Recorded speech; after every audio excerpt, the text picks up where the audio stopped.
She promised me this, and, after having thanked me for having been so willing to act in concert with her, she charged me to behave in such a way that Mattioli should not be arrested on her territories, so that she might not have to reproach herself with having delivered up a man who, although guilty of a treason, had nevertheless confided in her.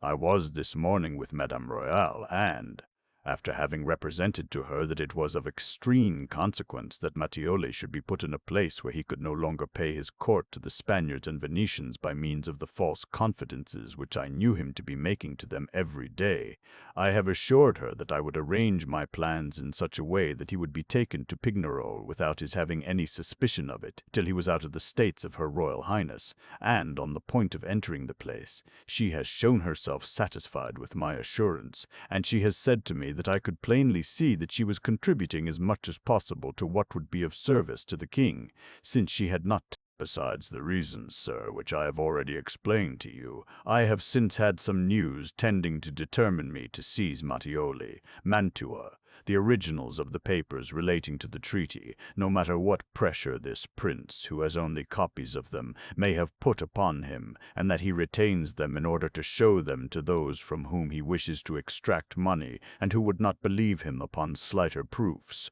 Giuliani has written to me that D. Joseph Verano, who stands very well with M.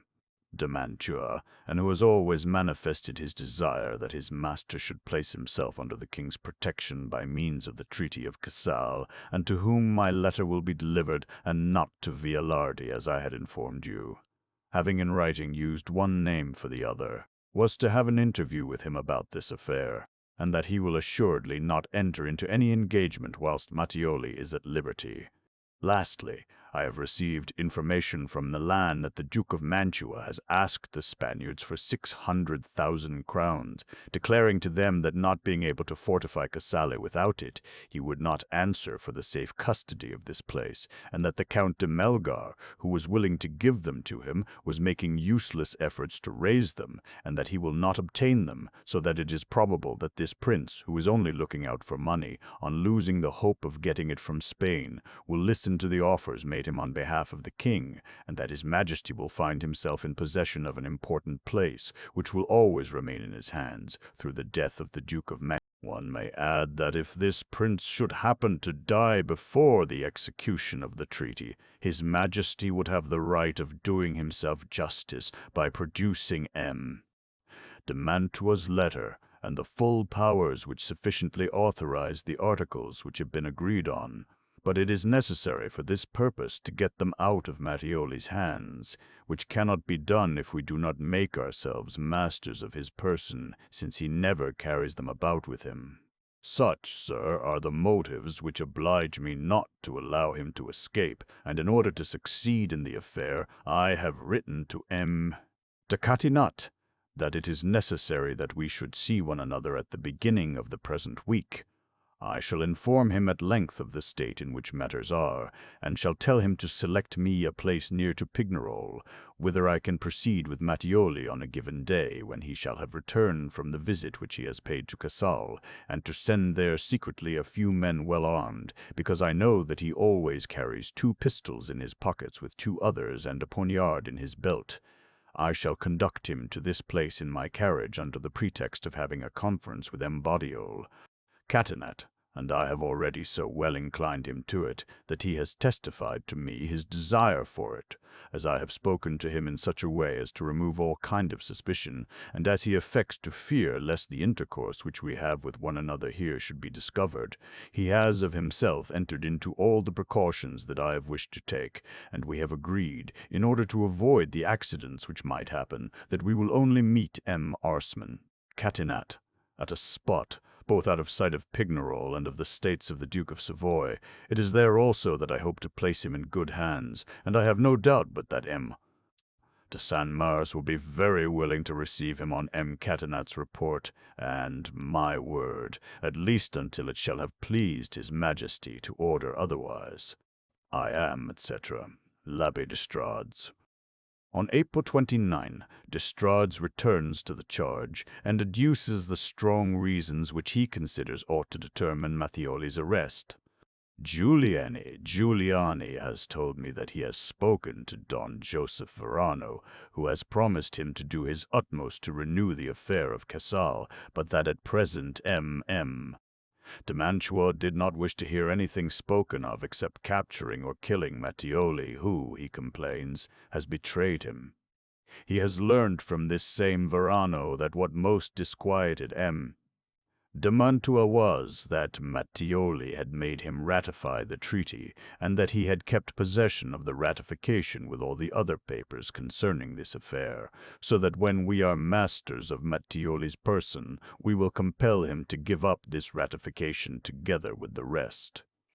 And so, sir, you see of what consequence it is to arrest him. I no longer hesitate, moreover, about doing it, especially since I have seen that M. Catinat, with whom I had an interview 2 days ago, and with whom I have taken all the necessary measures, considered, after what I had told him concerning everything, that the execution of this resolution ought not to be delayed. I hope that in 4 or 5 days' time it will be a settled affair, and I shall inform you of the manner in which it has been accomplished. It seems to me that when one has obliged Mattioli to deliver up among the other papers the ratification of M. de Mantua, if he has indeed given it to this man, the king will have the right to demand the execution of the ratified treaty in the event of this prince not wishing to take the ways of agreeableness and negotiations. At length, on April 28, Louis consents to the arrest. But when his orders arrive at Turin, Mattioli had already been carried off since May's sister. I must inform you, wrote d'Estrades to Pomponne, in what manner I have brought Mattioli into a secure place. I have already had the honor to acquaint you that I had been studious to exhibit towards him entire confidence, and to cause him to entertain the desire of having an interview with M. Catinat, Giuliani, who arrived here 3 or 4 days ago, and whose fidelity to speak truly deserves to be taken into consideration, furnished me with a new means which was very useful. He told me that Mattioli had informed him that the expenses of numerous journeys and the presents which he had been obliged to give to M.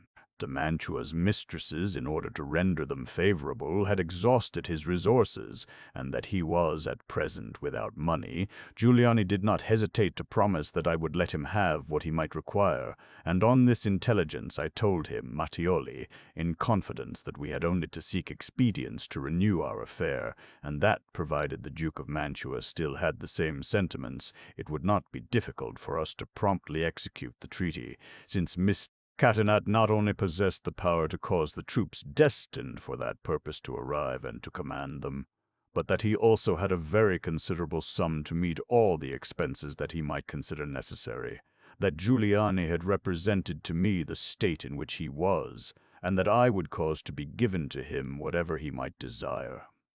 I added that there was no need to have any false delicacy about it, that it was neither my money nor M. Catinat's which I was offering him, but his Majesty's, who did not believe that he could employ it better than for so important an affair. As he is one of the greatest rogues who have ever lived, this proposition made him extremely impatient to see M. Catinat, and he pressed me with reasons which he at once concocted not to delay the conference that we were to have with him. We made an appointment for the following day, Tuesday, the 2nd of the present month, and I gave him a rendezvous 1/2 mile from Turin in a church, whither I was to proceed and take him up in my carriage at 6 o'clock in the morning. Unfortunately, there had been 3 days of very bad weather. It was still raining heavily on that day, and as the streams of this country easily become swollen, we found one called the Ghisiola, 3 miles from the place to which we had to go, the waters of which were so high that the horses could only cross it by swimming. There was only a single bridge, which, when after having perceived that it was absolutely necessary to repair the bridge with planks in order to be able to cross on foot, Mattioli worked at it with so much zeal that in an hour we put it into a state to make use of it. I profited by this opportunity to leave my carriage and servants at this spot, with the view that what I was about to do should be more secret, and we proceeded on foot along very bad roads to the place where we were expected. Horror! Catinat had so well arranged everything that no one but himself appeared. He made us enter a room, and during the conversation I insensibly made Mattioli state what he had avowed to me 2 days previously, that he possessed all the original papers that concerned our affair, viz. M. de Mantua's letter to the king, his majesty's answer to him, the full powers of this prince, the treaty which you had put into writing, the Marquis de Louvois' memorandum, and 2 signatures of M.B.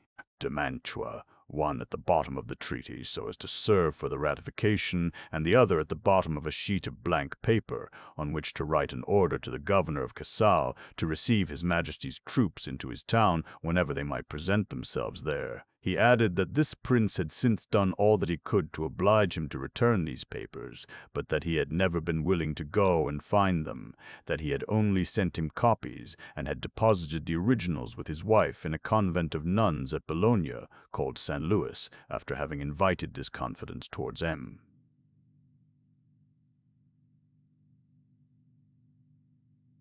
Catinat. I considered that my presence was no longer necessary, and when I had left he was arrested without disturbance. I returned here with the Abbé de Montesquieu, my cousin german, whom I had taken with me for 2 reasons, which I trust his majesty will approve. The first, because I could not leave Turin alone without its being believed that I was not going to pay a visit, as I had stated 2 days previously, and because I had already experienced that I had been watched during 2 or 3 drives, I had expressly taken outside the town, with the view that people should not find it extraordinary when I wished to carry off Mattioli. The second and the strongest was that all the precautions I had adopted in order to see M. Catinat at the Capucins, whose convent is outside this town, on a mountain where there is no other house but theirs, not having prevented our interview from being known, and the Marquis de Saint-Maurice from speaking of it rather indiscreetly, I thought that I ought not to risk fresh conferences with him, and that it would be still more dangerous if I went to Pignerol, which the Abbé de Montesquieu can do without attracting attention. Nevertheless, I should not have made use of the latter if, during a stay of 3 years that we have made together at Venice, I had not become acquainted with his discretion, his address, and especially his fidelity, sufficiently well to be able to answer for him as for myself. It is this, therefore, which has obliged me to make him come here. And I have sent him this morning to Pignerol in consequence of the information which M. Paris. Catinat has given me that he had twice interrogated Mattioli, who had proposed to get his father to come to the place where he had been arrested so that he might oblige him to go and seek the papers which we demand and bring them to Pignerol. But since it is necessary to distrust everything that he says, and as he will doubtless not be able to sustain the sight of Giuliani when he is confronted with him, in consequence of all the knavery he has been guilty of, I have wished that he should accompany the Abbé de Montesquieu to Pignerol, so as to proceed from that place by M. Cephan.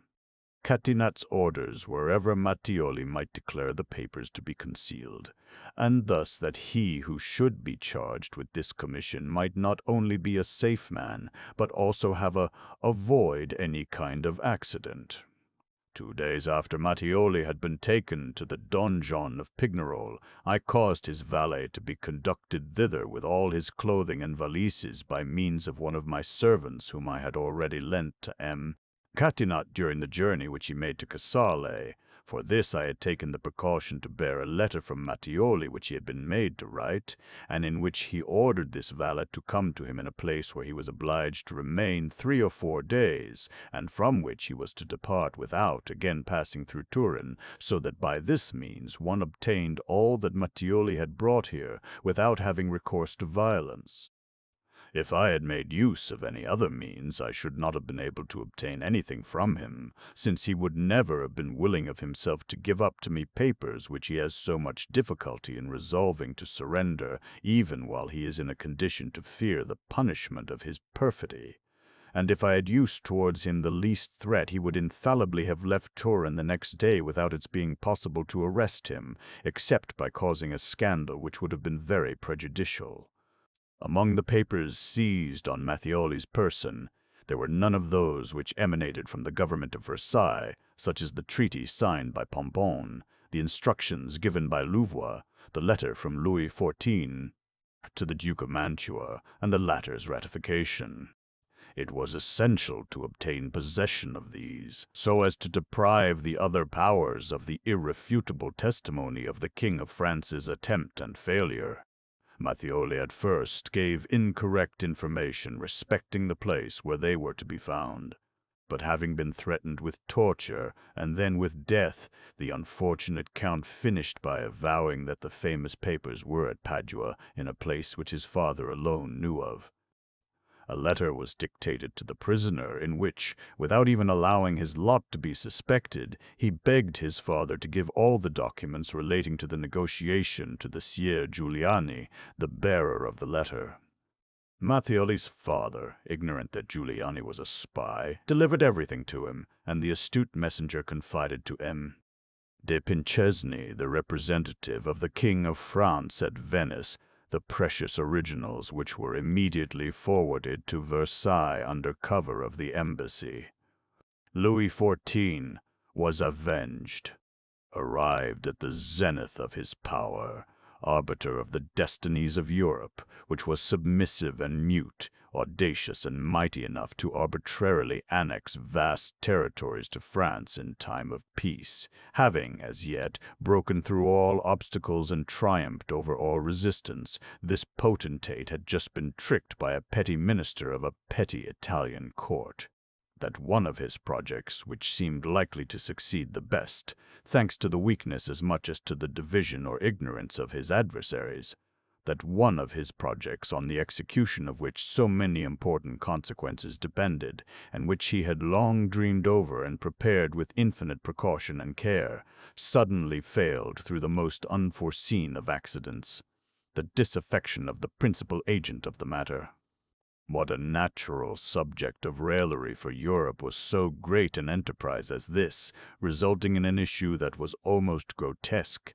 The first check experienced by the King of France, produced by so insignificant a cause, such disproportion between the importance of the preparations and their complete inutility.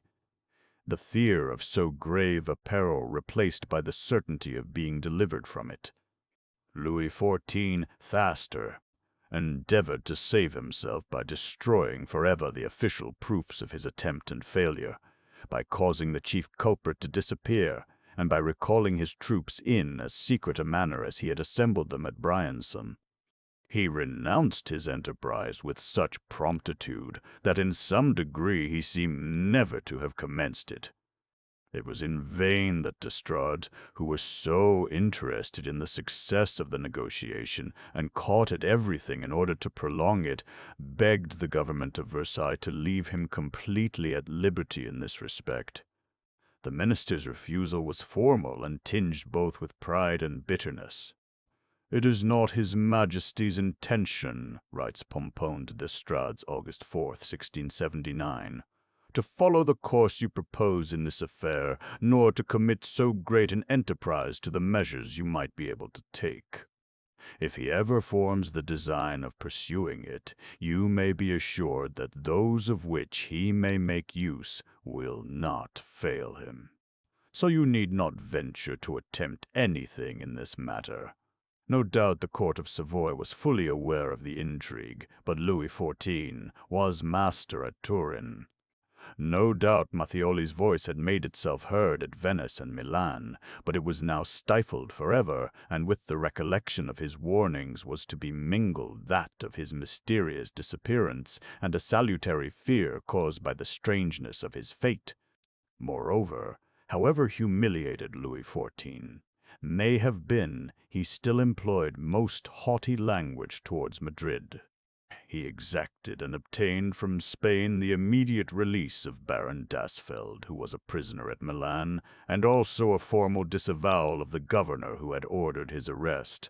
For Louis XIV, it was then a check, but a check in part repaired by the prompt abandonment of his projects, and compensated for by the satisfaction of having rendered powerless and carried off, as it were, from the world, of having extinguished the only being who could bear witness to the first humiliation of a great king. The report was spread abroad that Mattioli had died, the victim of an accident encountered on a journey. Those who were most entitled to doubt this appeared to believe in it. Charles IV, suspected, if not convicted, by the other princes of having wished to sell one of the keys of Italy to Louis XIV, sought to forget in fresh pleasures the shame of the enterprise. Mattioli's family, silent and overwhelmed, became dispersed. Did it believe in his death? No one knows. On its genealogical tree, the date of Ercole Mattioli's end has been left blank. His wife, the widow of a husband who was to survive her, shut herself up with her sorrow in the convent of the Filles de Saint Louis at Bologna, the same place whither, 17 years previously, Mattioli had come to espouse her. His father, who received no further intelligence after the letter brought by Giuliani, dragged on his unhappy existence for some time, yet at Padua, ignorant whether he ought to lament the death of a beloved son or to flatter himself that he was still alive. Among the members of this family, thus plunged in the most cruel uncertainty, no one dared to use any exertions, which, however, would have been useless, in order to endeavor to clear it up.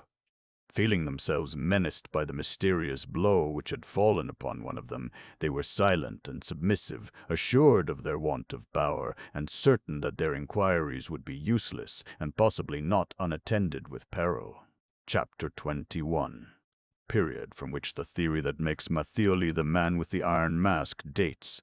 Numerous writers who have concerned themselves with the abduction of this individual. Arguments of Reth, Roux, Fazillac, and Delort, M. Jules Loisler, his labors. The supposition that an obscure spy was arrested in 1681 by Catinat, it cannot be admitted, grounds on which M. Loisler rejects the theory that makes Mattioli the man with the iron mask, soundness of his reasoning and justness of his conclusions.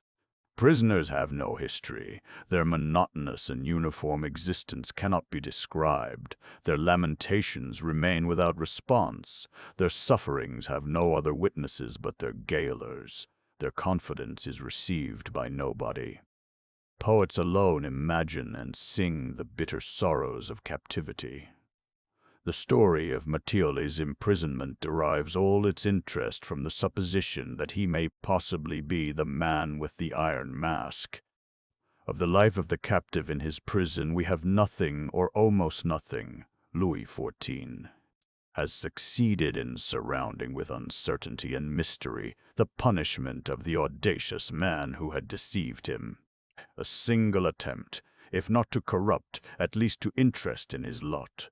One of his gaolers, the Sieur de Blainvilliers, by turns the calm of the prisoner resigned to the definitive loss of his liberty, or the momentary madness of the wretched being separated forever from all that is dear to him. A few efforts, renewed after long intervals, to write and make known his name outside the walls within which he is confined. This is all that we know, all that we shall ever know of Mattioli's captivity. But what prisons did he successively inhabit?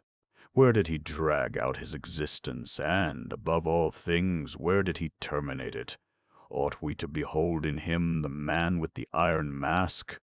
Roux, Fazillac, and Delort are generally considered as having been the manner in 1825, the existence and abduction of Count Mattioli. This is a grave error, and we must go back long before these two writers in order to find the first traces and the first revelations of the diplomatic intrigue relative to Casale. In 1682 there appeared at Cologne a political pamphlet in which the whole negotiation was disclosed, and in which the Abbé d'Estrades and Mattioli, Giuliani and Pinchesni, Dasfeld, Catinat, and the Duke of Mantua figured. In August 1687, A work published at Leiden with the title of Histoire abrégée de l'Europe gave, under the head of Mantua, a French translation of an Italian letter which denounced the abduction of Mattioli. In 1749, the famous Muratori related, in his Annali d'Italia, the story of the Casale negotiation and the abduction of the principal agent in this intrigue. In the part of the journal Encyclopédique for August 15, 1770, was a letter from Baron de Heiss, ex-captain in the regiment of Alsace, in which the whole of this affair was made known, and there is a copy of this letter in the number of the Journal de Paris for December 22, 1779. In 1786, the Italian Fantuzzi summarized in his Notizie degli scrittori bolognesi the accounts already published on this subject. A similar opinion that Mattioli was the man with the iron mask was, in 1789, supported by the Chevalier de Biais in a work with the title of Londres, Correspondence Interceptée. On November 26, 1795, M. de Chambrier, ex-minister of Prussia to the court of Turin, read, before the division of Belles Lettres of the Academy of Berlin, a memoir in which he endeavored to establish by tradition alone that the Iron Mask and Ercole Mattioli were one and the same person. Lastly, the 9 Pluvios, year Isi, the citizen Reth, the commissioner charged with organizing the national lottery in the 27th Military Division, addressed a long communication to the Journal de Paris, tending towards the same conclusion. Thus we see that neither Rue Fazelat nor Delort, nor still less any writer of our own days, can claim to be first to have put forward the theory that Mattioli was the man with the iron mask. However, Delort had the incontestable advantage over his numerous predecessors of furnishing a portion of the official dispatches relating to the negotiation, and also of those which were exchanged between St. Mars and the various ministers after Mattioli's incarceration. Since then, and in our own days, M.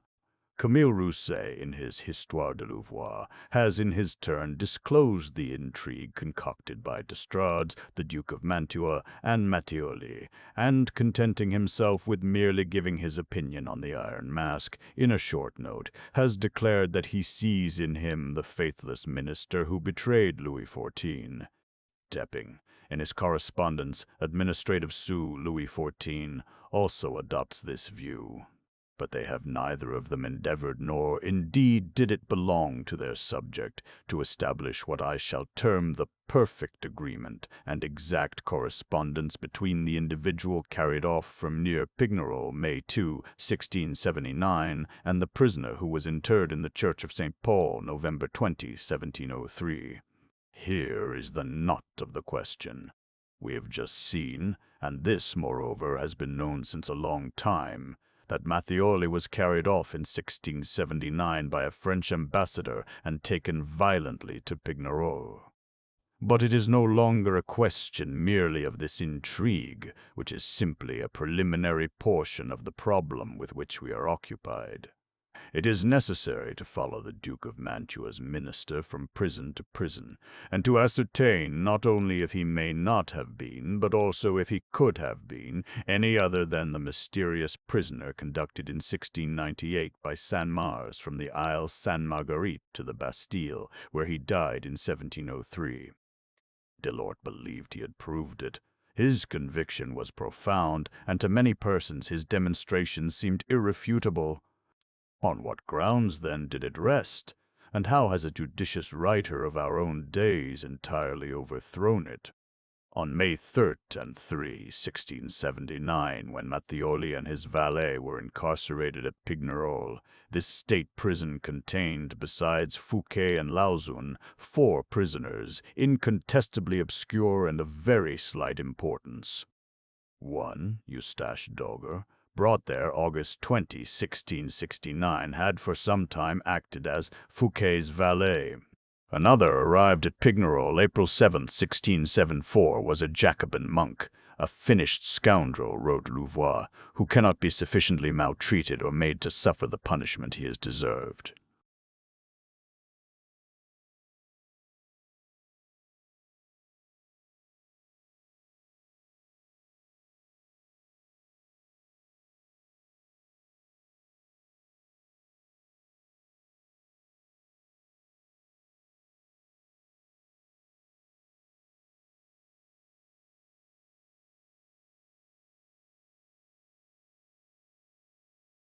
The latter, as well as the Jacobin monk, and Caluzio, brought there in September 1673, and Du Breuil, imprisoned in June 1676, were treated in exactly the same manner and without any kind of consideration.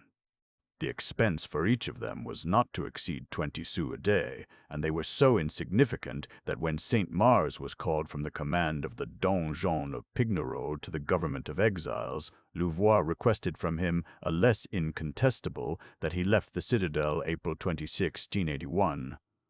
From the moment of his arrest, Matthioli received the fictitious name of Lestang, as a dispatch of Catinat's clearly shows.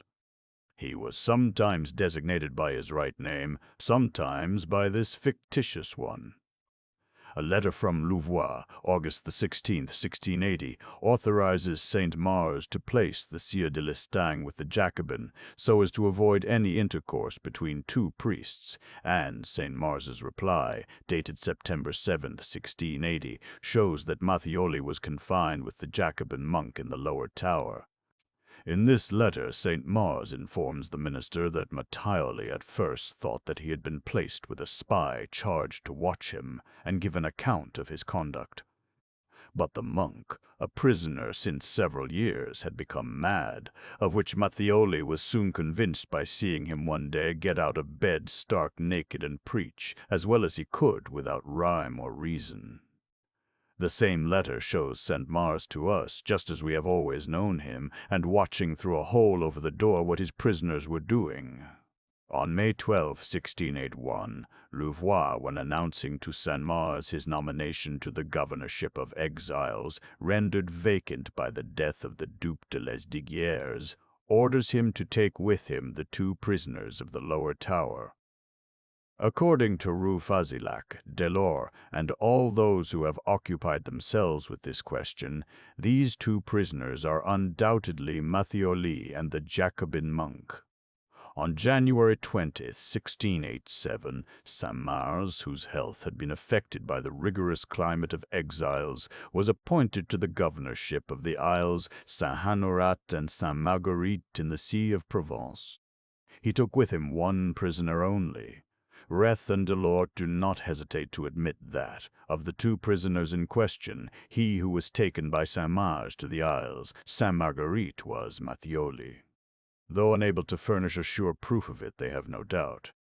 Rue Fazillac, more circumspect and less positive, contents himself with remarking that either the Jacobin monk or Matthioli was the man with the iron mask, and it is by means of general considerations, by proofs drawn from the mysterious manner in which the abduction had been accomplished, from Louis XIV Hid's evident interest in concealing such a violation of international law, that Rue Fazillac endeavors to prove Matthioli's identity with the iron mask.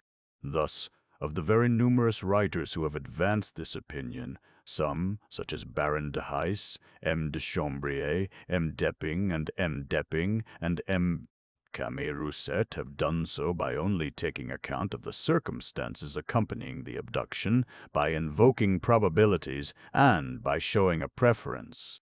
Others, such as Rue Fazillac, Reth, and Delort, have endeavored to support their demonstrations with more precise and less general proofs, not occupying themselves exclusively with the arrest of this individual, but with the captive's existence and his changes of prison. They have, in a word, attempted to follow him without losing sight of him for an instant, from the moment of his incarceration to that of his death. How have they succeeded? A very sagacious writer, M.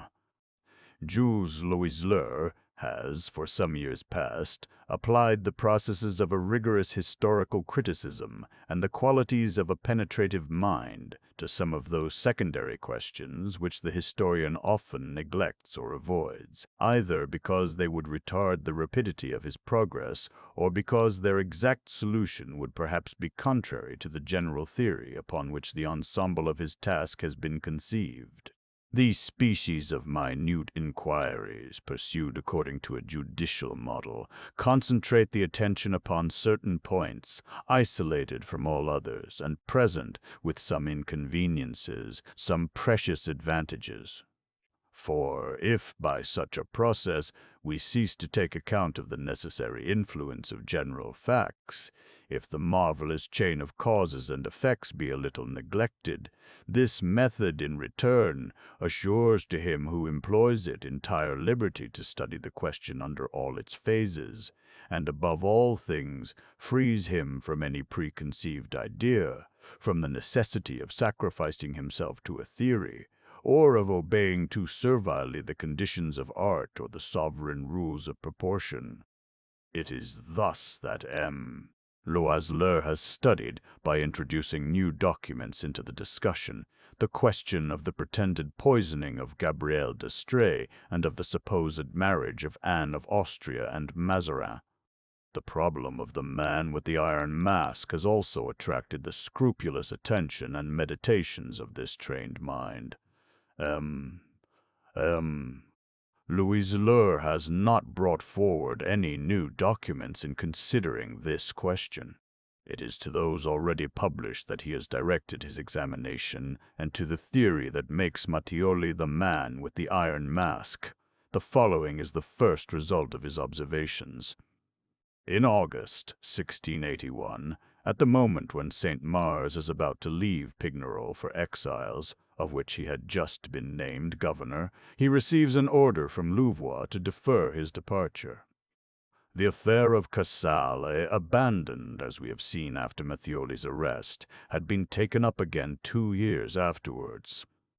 The Abbé Morel, addressing himself directly to the Duke of Mantua, to whom he was accredited, had obtained his consent, and the treaty of surrender, this time confided to sure hands, was about to be definitively executed. As before, Boufflers occupied the frontier with his troops. As before, Catinat is about to penetrate to Pignerol, in order to proceed afterwards to Casale and take possession of the place. The following is the letter in which Louvois announces to Saint-Mars the early arrival of Catinat, Fontainebleau, August the 13th, 1681. The king having commanded M. de Catinat to proceed as soon as possible to Pignerol, on the same business that took him there at the commencement of the year 1679, I write you these lines by His Majesty's order, to give you intelligence thereof, so that you may prepare him an apartment in which he may remain concealed during 3 weeks or a month, and also to tell you that when he shall send to let you know that he is arrived at the place where you went to meet him in the said year 1679, it is His Majesty's intention that you should go there again to meet him, and conduct him into the donjon of the citadel of the aforesaid Pignerol with all the precautions necessary to prevent anyone's knowing that he is with you. I do not charge you to assist him with your servants, your horses, and whatever carriages he may have occasion for, not doubting that you will do with pleasure on these heads whatever he shall ask. According to M. Loiseleur, the words, "the same business that took him there at the commencement of the year 1679, signifies to St. Mars the arrest of a political prisoner. Since," says M. Loiseleur, "of all the occurrences of the negotiation undertaken in 1679, this was the only one of which St. Mars was officially informed. This interpretation is very important, because M's sterpretations of the me.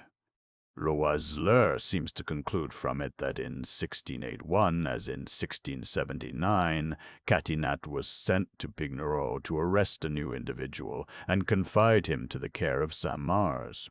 We are unable to share this opinion.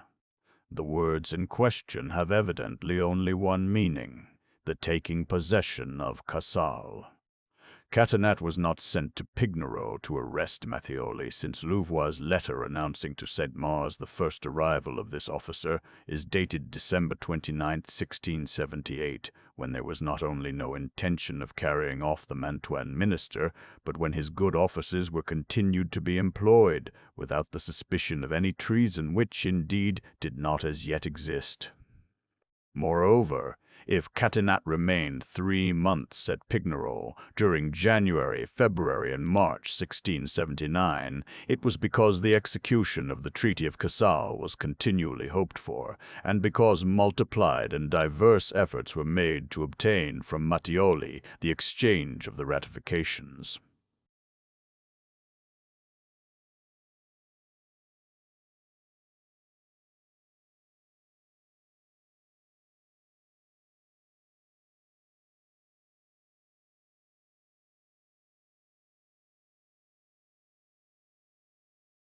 Loiseleur says there was the greatest interest in surrounding Catinat's mission and his stay at Pignerol with the most profound mystery. It was necessary, in truth, to deceive the vigilance of the court of Turin, so near to the scene of the events in preparation, and also of the Germans, Spaniards, Venetians, and Genoese, who were not less unquiet.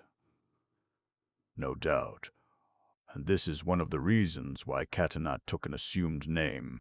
How then, adds this writer, is it to be explained that Louvois should have confided the purpose of this mission to so subordinate an agent as the Captain St. Mars? The conclusion is neither searching nor exact. Not only was St. Mars really in the secret of the political mission entrusted to Catinat in 1679, but, as we have seen, he also helped him to fulfill it by accompanying him to Incria for the meeting appointed by Mattioli to exchange the ratifications, by following him to Casale, and by sharing his danger. St. Mars, moreover, far from being a subordinate agent, possessed, and justly possessed, the entire confidence of Louis XIV, and Louvois and dispatches which will be quoted hereafter show him to have been on the most friendly terms with d'Estrades and Catinat. The precautions adopted to conceal the stay of the latter at Pignerol were designed to leave in ignorance the officers of the citadel, the notabilities of the town, the governor himself, the Marquis d'Urleville. Everyone, in fact, except Saint-Mars, whose presence became so indispensable that, for this reason alone, he delayed his departure for exiles. In fact, in a dispatch addressed to Louvois, April 15, 1679, Catinat complains that the Marquis d'Urleville suspects his presence in the donjon, and at the same time congratulates himself on the precautions which St. Mars adopts with regard to him. Moreover, we cannot too strongly insist that the business which brought Catinat to Pignerol in 1679 was the taking possession of Casale. This, for more than 3 months, was the appointed object of his exertions. The abduction of Mattioli was only a second commission, much less honorable and much less worthy of Catinat than the former. It was confided to him because he was on the scene of events, and because its accomplishment required a man who was resolute and sure in acting. But it was for him only an unexpected and subordinate character, and formed but an incident, and a sad incident, of his visit, which could not in any way affect the prime, essential, and incontestable cause of his being there, viz., to take possession of Casale. Loiseleur insists the more upon this unfounded interpretation, because it is almost the sole pretext, I will not say for the theory. He is too cautious to call it so, but for the supposition that an obscure and unknown spy was arrested by Catinat in 1681 and confided, like Mattioli, to St. Mars's care. Nothing, indeed. And M. Loiseleur does not deny this. Absolutely nothing in the history of the resumption of the negotiations relative to Casale allows us to admit the truth of this hypothesis. While in 1679 there was uncertainty, hesitation, and embarrassment produced by Mattioli's equivocal behavior, in 1681 everything was simple, clear, and definitive. No doubt the preparations were still concealed, but observe the rapidity of execution and the startling revenge taken by Louis XIV. On July 8, 1681, the Treaty of Surrender is signed at Mantua by the Duke himself and the ambassador of the King of France. On August 2, Catinat is ordered from Flanders. On the 13th, Louvois announces to Saint-Mars the journey of this officer to Pignerol. From September 1st to 22, the French troops muster at Briançon. On the 27th, they arrive at Pignerol. On the 30th, they enter Cassalet with the Marquis de Boufflers as commander and Catinat as governor of this new possession. This time, there was no intermediary between the negotiators, no obstacle to Louis XIV Payar's project, and no employment of an embarrassing or perfidious spy.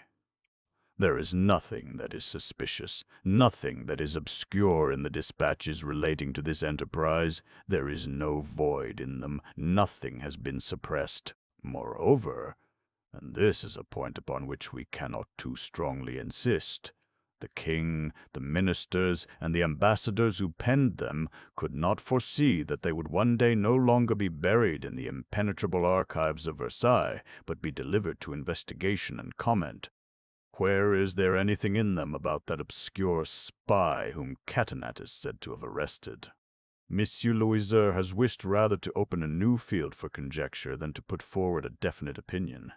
He has comprehended so well the fragile nature of his train of reasoning that he does not hesitate to express himself in the following manner concerning this pretended prisoner of 1681. There is nothing to explain to us his true name, his position in life, or his crime. The only two theories which are now current concerning the Iron Mask are both equally erroneous. This is all that we have intended to establish. Let us hasten to say that he has completely succeeded. There is no need for us to return to that one of these two theories which makes the man with the iron mask a brother of Louis XIV. But with reference to the other, which represents Matthioli as being the masked prisoner, M.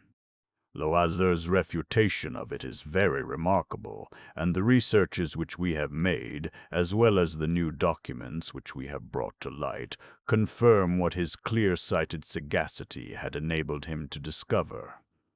December 23, 1685, says M. Loiseur, Saint-Mars writes from exiles to Louvois, "My prisoners are always ill and taking remedies. For the rest, they are very quiet. We possess no official document relating to what passed at exiles during the year 1686, but it was in this year, as we are about to establish, that Matthioli's death took place. On January 20, 1687, Saint-Mars learns that the king has just conferred on him the governorship of the Isles Honorat and Sainte Marguerite. He hastens to thank Louvois for it and adds, 'I shall give my orders for the care of my prisoners so well, and see.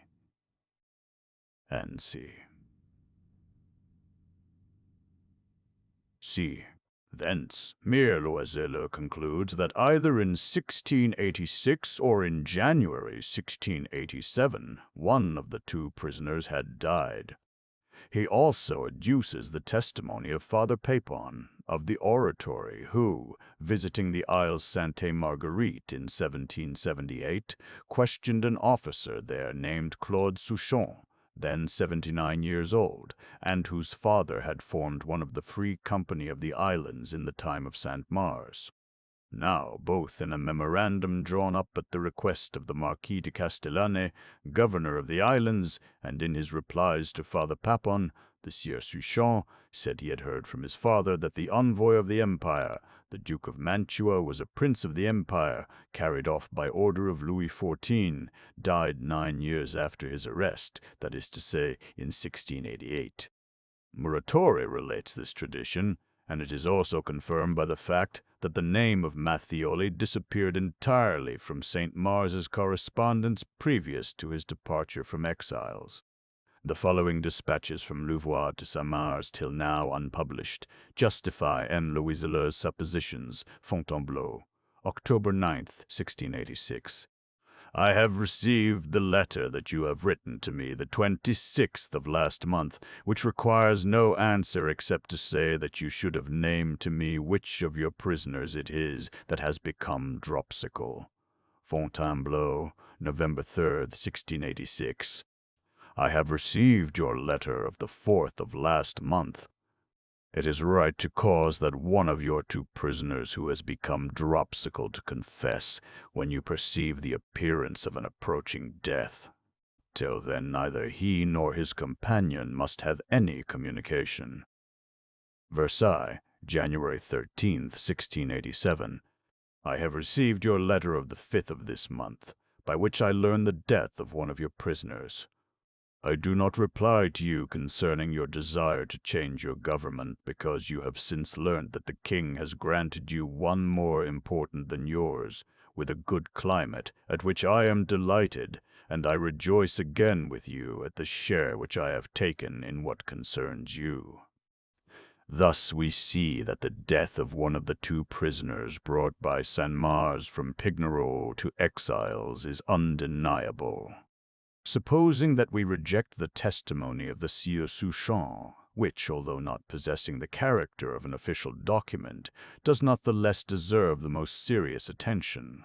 Supposing that we are not absolutely convinced that the prisoner who died of dropsy was Matthioli, it is nevertheless necessary to admit that the fact of this death places in the greatest uncertainty and almost entirely destroys the value of the theory put forward by Baron de Heiss, de Chambrier, Reth, Roux, Fazillac, Delort, Depping, and Rousset. How, in fact, can one now insist that Matthioli was the man with the iron mask, who mysteriously entered the Bastille September 18, 1698, when we see that he was confided to the care of Saint-Mars, along with another prisoner, that one of the two captives died in 1687, and that from this time the name of the Mantuan minister altogether disappears from the correspondence of Louvois and Saint-Mars? After having attentively read M. Louis Leur's work, and especially after having found the dispatches confirming the essential portions of it, I by no means arrived at the conclusion that Catinat in 1681 abducted some spy, the fact of whose arrest or even existence is altogether devoid of proof. But I acquired the conviction that this problem would never receive a definitive solution, and that it was impossible to disperse the mysterious gloom with which the man with the iron mask was surrounded. Such was my confirmed opinion when, studying more attentively one of the dispatches which I had been permitted to examine, a new direction was impressed on my researches and led me to a result which I am about to unfold. Chapter 22. The Isles Sainte Marguerite. Their appearance, their past, various causes of their celebrity, how I was led to suppose that Matthioli was not taken to exiles by Saint-Mars, documents which prove him to have been left at Pignerol, obscurity of the two prisoners transferred to exiles by Saint-Mars. Neither of them could have been the man with the iron mask, removal of the prisoners of Pignerol to the Isles Sainte Marguerite. On each side of Cannes, the coast of Provence, describing a slight curve, forms the two gulfs of Napule and Juan, separated by the point of the Croisette. Off this point, distant about a mile from shore, are two islands situated one in front of the other like advanced sentinels and affording each other mutual protection. The approach to them is rendered far from easy by the rocks and reefs with which nature has surrounded them.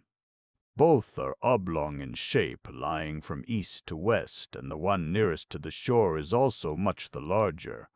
Owing to the great number of pines with which they are covered, the view from them is limited, but if we ascend one of the highest towers, we behold the most dazzling and wonderful of pictures. On every side is a marvelous profusion of light. Just in front of us is Cannes and its elegant villas bathed by the waves of the sea. A little further inland lies the magnificent valley of Grasse, with its hills covered with olive trees, its green mountain slopes and luxuriant vegetation. On the left is the sharp and varied outline of the long chain of the Esterel. On the right, the maritime Alps almost touching the sky, with their snowy summits glittering in the sun, and in the background, a pile of savage mountains and gigantic rocks forms a striking contrast with this privileged spot, and provides for it at once both a sure shelter and a most picturesque. These two islands, so appropriately situated for the embellishment of these peerless localities, have no share in the life or animation that surrounds them.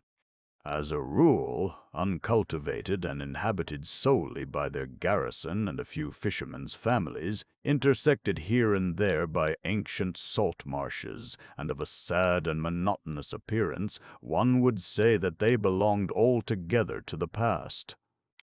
On these tranquil coasts, everything tends to meditation and to poetry. Daydreams are natural and easy here, for there is nothing to disturb the grand recollections which the spot evokes, and in which history and legend have an equal share. The Romans have occupied these islets, pious hermits have established themselves on them, the Saracens have invaded, and the Spaniards have pillaged them in turn. In the early part of the 5th century, St. Honorat founded a monastery here, which was for a long time the most celebrated of Gaul, and in which thousands of apostles were trained in virtue and knowledge, of whom some became celebrated bishops and very many martyrs. Everywhere on this land of the past, vestiges of ancient buildings are to be perceived, and traces of savage devastation. Everywhere the uncertain and poetic recollections preserved by tradition are mingled with the unquestionable events of the history of France. Here, in the smaller of the two islands, is still to be seen the inexhaustible well that, according to the legend, St. Honorat caused to be dug, and from which fresh water miraculously issued forth on to a salt and arid shore till then deprived of it. Not a long while ago one used to be shown the place where the saint, perched on a high tree, escaped the flood of waters he had called forth by his prayers, and which, on afterwards retiring, carried off with them the serpents with which the islands were infested. It was here also that Francis I stopped when a prisoner of the Spaniards after the fatal Battle of Pavia, and this was the last spot of French earth trodden by the unfortunate monarch before commencing his rigorous captivity. It was here also, a recollection at once sad and glorious, that Prince Eugene and the Duke of Savoy encountered the most obstinate resistance when they were invading the south of France, and were marching first upon Cannes and then upon Toulon by the road bordering the sea. It was from here that the cannon shots were fired, which, by delaying the enemy's march, gave time for Toulon to be defended, and after the raising of the siege, it was the attack from here that compelled the Germans and Piedmontese, on their return, to leave the seashore and take refuge among the hills and mountains, where they fell under the multiplied blows of the energetic peasants of Provence. Such are these two islands, sometimes designated under the common name of the Lerins, but better known under that of the Isles Sainte Marguerite and Saint Honorat, where the most varied remains abound, but which the residence of the man with the iron mask has especially rendered forever famous. Such are the spots which it is impossible to visit, pronounce the name of, or call to mind the recollection, without both the name and the recollection of the mysterious prisoner who was confined in the larger of the two islands, that of Sainte Marguerite, immediately recurring also. Whether we follow the tradition which represents the masked man as being brought to St. Mars in this island, or whether we think that he was conducted thither by St. Mars himself, it is undeniable that in 1698 the gaoler and his captive departed thence for the purpose of undertaking that journey which was mysteriously pursued across France, exciting everywhere an inquisitive astonishment, having Villeneuve-le-Roi for its principal halting place and the Bastille for termination. It is not less certain, and the unimpeachable journal of Dujonca is evidence of this, that the individual conducted to Paris by St. Mars in his litter was an old prisoner whom he had at Pignerol. Who was this prisoner? It is very certain that there nowhere exists a collection of documents specially relating to the man with the iron mask. Louis XIV had too great an interest in surrounding this individual with uncertainty and obscurity for him to have been pleased to collect and leave behind him sure proofs of his identity. This interest in concealing the existence of the captive became, as we shall see further on, very much greater at the time of his removal to the Bastille. So his real name disappeared almost entirely, and he was simply termed the prisoner from Provence. It is consequently necessary to go back long before the date of this removal in order to establish his identity, and this can only be done by comparing a great number of dispatches, no one of which furnishes of itself an unexceptionable proof, though their comparison and the logical deductions to be derived from them enable us to come to a sure conclusion. We must therefore request from our readers, especially at this stage of the argument, a close and sustained attention. We have terminated the preceding chapter by stating that Jules Loiseleur has pronounced a decisive judgment on the question of the man with the iron mask, and we defy any attentive reader to study his work without becoming convinced that the problem will never be solved. But Loiseleur has made his inquiry merely with reference to the documents as yet published. His demonstrations, so clear, luminous, and peremptory, a critic has observed, have exhausted the question, and, in default of fresh documents, no profound mind will again recur to it. It is these fresh documents which I am about to introduce into the discussion, and I will proceed to state how I was led to suppose their existence, and afterwards how I became the first to establish it. An unpublished dispatch addressed by Louvois to Saint-Mars, January 5, 1682, is thus conceived. I have received your letter of the 28th of last month. You do not know what is advantageous for you when you ask to exchange the governorship of exiles for the command of the Chateau of Kassala, which brings in only 2,000 livres of salary. Consequently, I do not advise you to think of it. At first, this dispatch appears insignificant enough. It seems to furnish but one proof more of Louvois' kindly interest for Saint-Mars, an interest which was due to the minister's intense affection for his mistress, Madame Dufresnoy, sister-in-law to Saint-Mars, and also, which is perhaps a more legitimate reason, to the perfect devotion and tried fidelity of the gaoler of Fouquet and Lauzun. However, on reading it over again, I asked myself how Saint-Mars could dream, if Matthioli was one of his prisoners, of soliciting to be sent to Cassale, to a town altogether Italian, and even Mantuan, where Matthioli might certainly have succeeded, if not in escaping. We know that Saint-Mars's prisoners could scarcely indulge in that hope, at least in giving information concerning himself and revealing his situation. But the sole motive of Louvois' refusal is, as we have just seen, the smallness of the salary given to the commandant of Cassale. If Saint-Mars, to suppose what could never have happened, had misconceived the danger likely to be caused by Matthioli's presence at Cassale, even as a prisoner, it is beyond doubt that Louvois, naturally cautious, and here caution would have been a duty, would have written to him in something like the following words: "I am astonished that you should have formed the design of removing to Cassale. It is necessary to give it up entirely."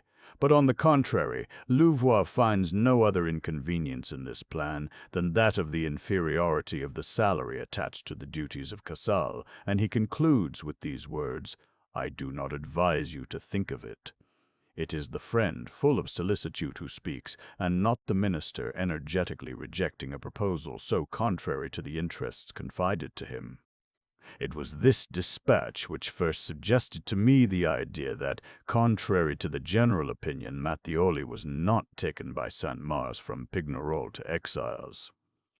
As yet this was, it is true, but a very weak presumption, which was destroyed by proofs that were apparently irrefutable and had been accepted as such up to the present. We have, in fact, seen that Matthioli, a short time after his arrest, was placed in the lower tower at Pignerol, and it was the prisoners of this tower whom Saint-Mars was ordered to conduct to exiles.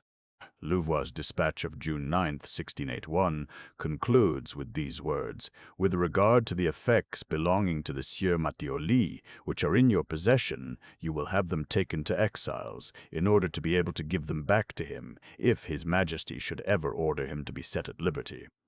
This is an explicit statement, and has naturally confirmed everyone in the opinion that Matthioli was removed from Pignerol to exiles. But the doubt which the dispatch of January 5, 1682 had made me conceive was changed into certainty when I read the following letter written by Saint-Mars to the Abbé d'Estrades, June 25, 1681, and to be found in minute among the Estrades manuscripts in the Imperial Library, June 25, 1681. "Sir, I should not deserve your pardon if I was certain of having the government of exiles without doing myself the honor to inform you of it, and besides the respect which I have for you, sir, I am indebted to you to such a degree that I should be an ungrateful and dishonest man if, during the whole of my life, I did not honor you with the utmost affection and respect. Rely on me, sir, as being the most devoted person in the world towards yourself, and bound for the remainder of my days with heart and love to your service. I only received yesterday my supplies as governor of exiles with 2,000 livres of salary. My free company is preserved to me as well as 2 of my lieutenants, and I shall also have in custody 2 crows whom I have here, who have no other names than messieurs of the lower tower. Matthioli will remain here with 2 other prisoners. One of my lieutenants named Villebois will look after them, and he has a warrant to command either in the citadel or in the donjon during my absence, and until M. de Rissan returns, or His Majesty shall have provided for this office of lieutenant of the king by naming some other person. The Chevalier de Saint-Martin has been appointed Major of Montlouis with a salary of 700 crowns, and Blainvilliers, his comrade, Major of the citadel of Metz, with the same pay. I do not expect to leave here before the end of next month. I could, if I chose, go there from time to time in order to have the repairs made which are necessary for the good of the service, as I have received my orders to go into this place of exile whenever I please. But as nothing presses, and as it will be necessary to take up my residence in this place in order to pass the winter there with the whole of my family and the bears, it will take time for me to accommodate myself as well as possible. What consoles me is that I shall have the honor of being near to the states of their royal highnesses, to whom I am as much a debtor as a very respectful and humble servant. Consequently, Matthioli was not the prisoner who died at exiles, the commencement of January 1687. He was therefore left at Pignerol, where we shall soon meet with him again in charge of the Sieur de Villebois, Louis XIV. At first had the idea of having him removed to exiles, as is proved by Louvois' dispatch of June 9, 1681, the last sentence of which we have quoted. But it is none the less certain that this first design was abandoned, and that Matthioli was left at Pignerol. There is also another remarkable expression in St. Mars's letter. He writes, "I shall also have in custody 2 crows, merlesay." Now even in our own time the word crow, merle, is applied only to common and insignificant persons of as little notoriety as importance.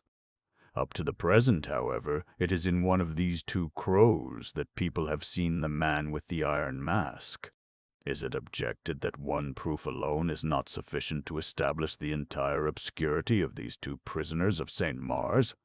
But this is confirmed also by all we have said concerning the treatment of which St. Mars's prisoners at Pignerol were the objects, with the exception of Fouquet, Lauzun, and Matthioli. Is additional testimony required? "You can have clothes made for your prisoners," writes Louvois to Saint-Mars at Exiles, December 14, 1681. "But it is necessary that the clothes of people like these should last 3 or 4 years."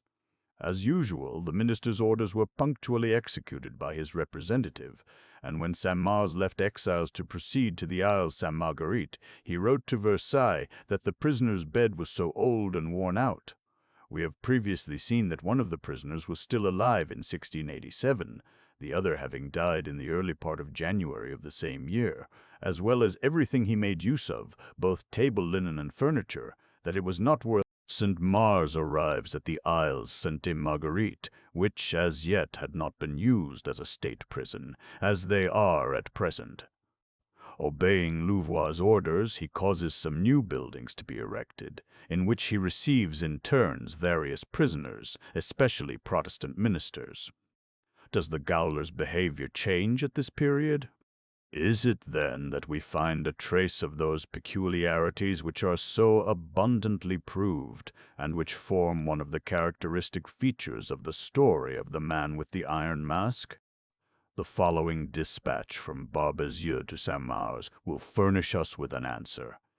At the camp before Namur, June 29th, 692. I have received your letter of the 4th of this month. When any of the prisoners confided to your care will not do what you order them or cause a mutiny, you have only to punish them as you may think proper. It has been unceasingly repeated that Saint Mars never quitted his famous prisoner from the moment that he received him in charge. This is again one of the features characterizing the mysterious captive, and the two men are in some degree always represented as the prisoners of one another. Do we find, either at exiles or during the first years of Saint Mars's residence at the Isles Sainte Marguerite, this significant peculiarity? We are about to see. December 14, 1681. Nothing prevents you from going to Cassel from time to time in order to see Monsieur Catinat. December 26, 1681.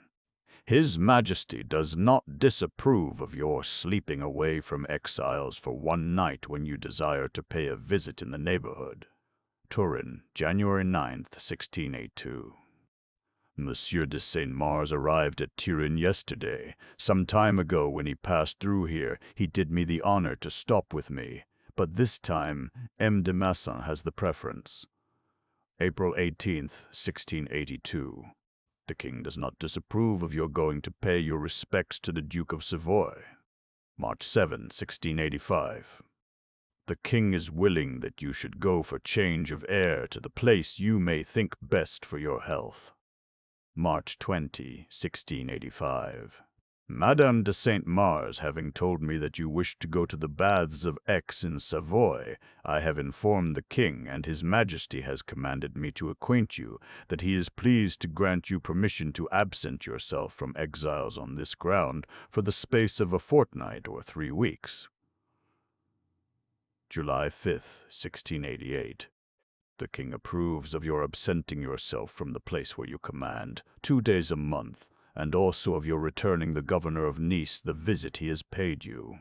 Thus, save the precautions taken to prevent an escape, and we have seen that these were prescribed to Saint-Mars in the same form and with the same minute instructions for all prisoners alike, whoever they might be, even for that Eustache d'Auger, who was turned into a servant for Fouquet. Save, I say, these precautions, necessary but exaggerated by Saint-Mars's scruples, we do not find in these two captives any of the essential characteristics of the man with the iron mask. Not that we accept all those with which romance has adorned him. But, however insignificant exact history may represent him, is he to be recognized in one of those two men termed crows by Saint Mars, these sort of people, by Louvois, treated in the manner we have seen, the total value of whose effects, linen and furniture, was only 13 crowns, and whom their gaoler received permission to leave frequently and for considerable periods of time. But there is another result of our researches, quite as unknown as that which we have just set forth. Saint Mars is at the Isles Sainte Marguerite, which he does not scruple to leave from time to time. All at once, on February 26, 1694, the minister announces to him the approaching arrival at the islands of 3 state prisoners who are then in the donjon of Pignerol. He inquires of Saint Mars if there are secure places to confine them in, and orders him to make preparations, repairs, and the necessary arrangements for their reception. In another letter, on the following 20th of March, Barbezieux adds these words, the great importance of which it is unnecessary to point out. You well know that they are of more importance, at least one of them, than those who are now at the islands, and you ought to place them by preference in the most secure prisons. Then he orders him to prepare the furniture and plate necessary for their use, and impresses upon him that the works which he is compelled to have done should be ready on their arrival. By the same courier he forwards 1,500 livres to meet the first expenses. A few days afterwards, in fact, 3 prisoners arrived at the Isle Sainte-Marguerite, surrounded by a very strong escort, in charge of the commandant of Pignerol, who alone gave them their food, and guided by 2 sure men sent on in advance by the governor. Among these prisoners, as we shall see hereafter, was the one whom Saint-Mars some years later took to the Bastille. Chapter 23. Behavior of Charles IV, Duke of Mantua, towards his ex-minister, his true sentiments with reference to him, precautions prescribed to Villebois and Laprade for the prisoners left by Saint-Mars at Pignerol, change in Louis XIV's position in Italy, transfer of the Pignerol prisoners to the Isle Sainte-Marguerite, instructions given to Marshal de Tessé, increase of Saint-Mars's watchfulness, mystery surrounding the 3 prisoners, great importance of one of them compared with the others. It is he who was the man with the iron mask. Matthioli was left by Saint-Mars at Pignerol, and the long silence concerning him preserved by Louvois and Saint-Mars from the time of the latter's departure for exiles receives in that manner its natural explanation. When I had assured myself of this, I sought in the archives of the Ministry of War for all the dispatches addressed either by Louis XIV or by the minister to the Sieur de Villebois, governor of the Donjon, or to the Sieur Laprade, who, after the latter's death in April 1692, replaced him in these duties. Now I have not only found in these dispatches the confirmation of Matthioli's presence at Pignerol, but also fresh proofs of the very strict precautions of which the prisoners left in this citadel continued to be the objects. It has often been asked how it was that the Duke of Mantua should have remained indifferent to the fate of his old favorite, and not have inquired concerning him of Louis XIV, whom he ought to have known was alone in a position to furnish him with information. As the dispatches from the court of Mantua, published either by Delort or by others, do not mention Matthioli's name after the date of his arrest, people have explained this silence by the frivolous indifference of the young duke, and it must be admitted that the character of this prince rendered such an explanation very probable. Moreover, this silence has very much contributed to diminish the importance of Count Matthioli, and we have been told many times that there could have been nothing very considerable in the position of a person who suddenly disappeared without his master even thinking of inquiring what had become of him.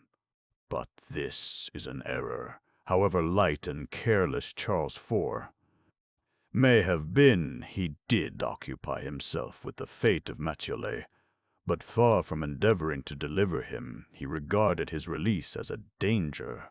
Indeed, by breaking off the project of the cession of Casale by his desertion, Matthioli had not only tricked Louis XIV, but had also profoundly incensed the Duke of Mantua, whom he had thus surrendered to the violent recriminations, and perhaps later to the vengeance of the other Italian princes. If Louis XIV had not had him carried off, Charles IV would have charged himself with this care, and would have brought about the disappearance of the inconvenient witness of his intrigues with the court of Versailles, the agent who had negotiated the sale of one of the keys of Italy, the confidant whose very existence was a reproach, whose words were an ever-threatened accusation, and whose testimony was invaluable to the enemies of the Duke of Mantua. De Mantua, writes the Abbé d'Estrades to Pomponne, June 10, 1679, shows uneasiness as to what can have become of Matthioli, whose conduct he blames. I inform him concerning Matthioli that, although I do not know where he is, and for the last 2 months have had no news of him, I do not hesitate to assure him that he cannot interfere at all in our negotiation, and that he will not even have the least suspicion of it, that he may set his mind at rest concerning this, and that I pledge him my word for it." 2 years afterwards, the Abbé Morel, the French ambassador, when about to proceed to Mantua, to Charles IV, with the view of renewing the project of surrender, writes from Turin to Louis XIV. Turin, August 9, 1681.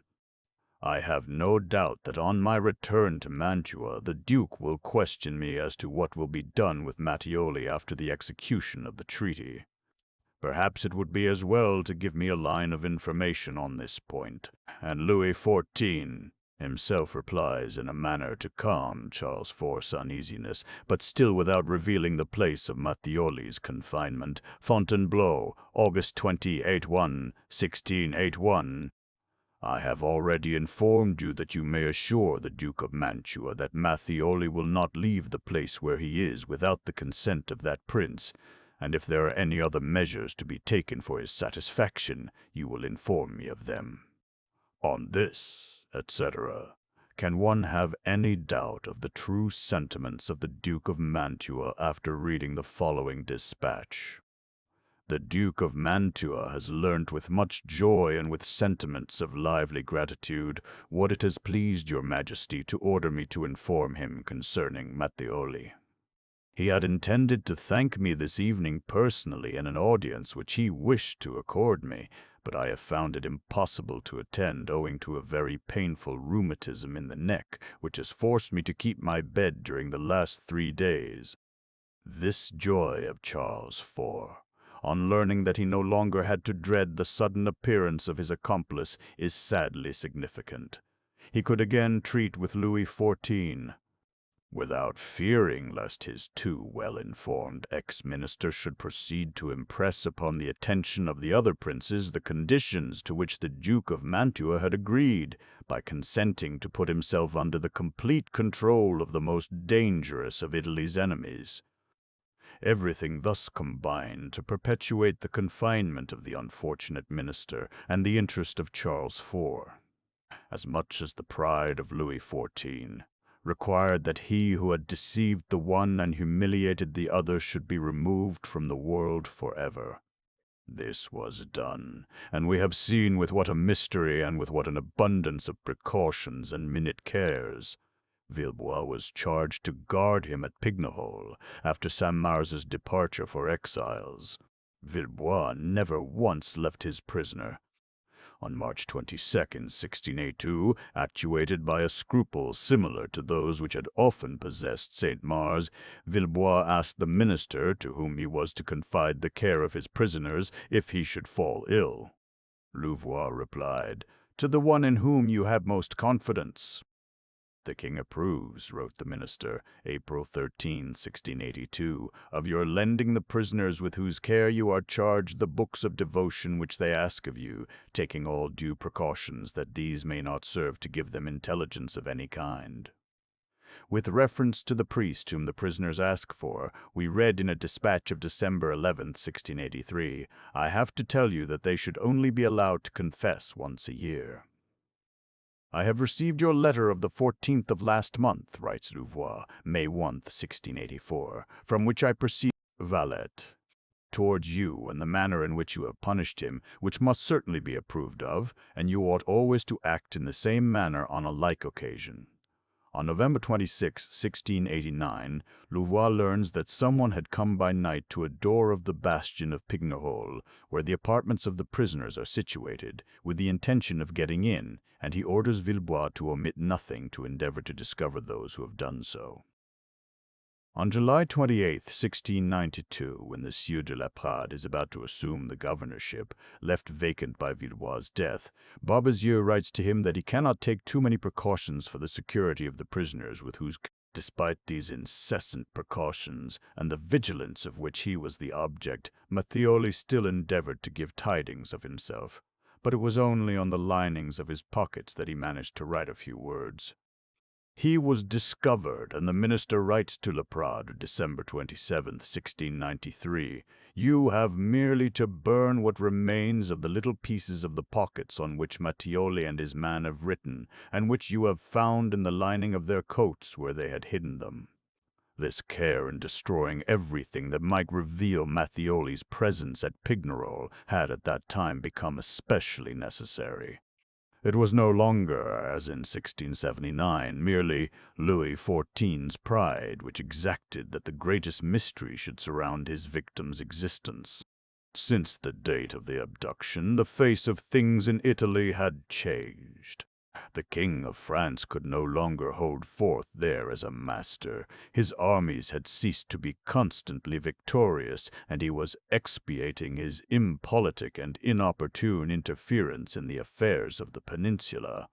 That petty Duke of Savoy, whom we saw 12 years previously submitting himself with imprecations to the yoke of his imperious neighbor, had, in 1693, attained a position which enabled him to exercise over the progress of events, an influence much greater than that due to the extent of his territories. This prince had succeeded in counterbalancing the weakness of his position by his duplicity in changing his alliances, by his dissembling language, and by his happy promptitude in making use of favorable circumstances. In his policy he had always preferred sharp practices to honest acts, and he deceived in turn and with equal perfidy both Louis XIV and the enemies of the King of France. The latter was anxious for peace, with the view of directing all his efforts and all his attention towards the question of the Spanish succession, just about to open, and peace depended almost entirely upon Victor Amadeus, who, at first so humble, and for a long time so despised, was now taking his revenge. We are proud and wish to make use of the necessity in which we know very well that the king is placed, in order to make a general peace for ourselves," said the Marquis de Saint-Thomas, minister of Savoy, to Count de Tesse. So it was no longer the restitution of the conquests made in Piedmont and the surrender of Caslay that Victor Amadeus demanded, but the possession of Pignerol, that valuable acquisition of Richelieu, a French town for the last 60 years, and whose surrender, which Louis XIV finished by resigning himself, was a just expiation for his ambitious projects of aggrandizement. Possessing already one of the keys of Italy, he had wished to acquire the other, so as to keep under his control the Duke of Savoy, who would thus have been enclosed between two formidable towns, and he was now compelled to cede him Pignerol and to withdraw his troops from Casale.